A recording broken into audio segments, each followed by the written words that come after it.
I think you misunderstood me. I wasn't angry, just emphasizing an important point. It wasn't lust, I'm just a man who enjoys beauty. I wasn't feeling well. I just have a strong personality. I think you're being too judgmental. No harm, no foul.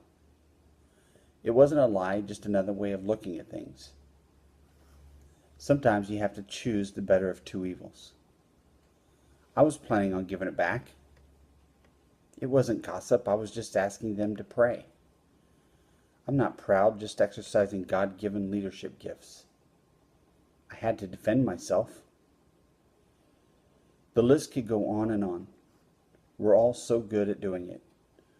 We're all so skilled at convincing ourselves that our sin is less than sin and that we are more righteous than we actually are. In the end, it's all a big insult to the God who controlled every situation, location, and person in every moment of human history, so that at the perfect time, His Son could come for the express purpose of forgiving us for and delivering us from the very thing that we are minimizing. It is a scandal of self-righteous unbelief, a refusal to take God at His word when He says that we are in a bad condition apart from His grace. It is destructive pride rearing its ugly head. Why destructive pride?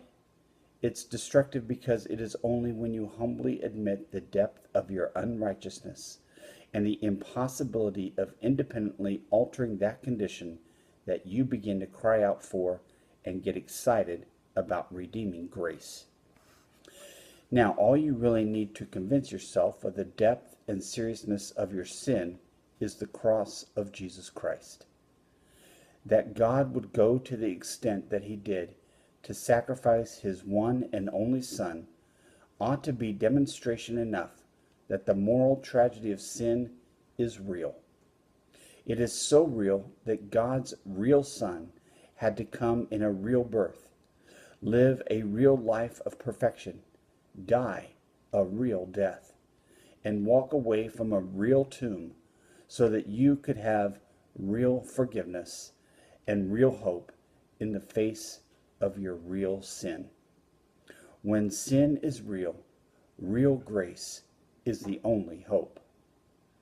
Today's scripture reading is Psalm 32, and the thought for the day. No need to deny, rationalize, or otherwise excuse away evidence of your sin. God wouldn't have sent His Son if your sin weren't real.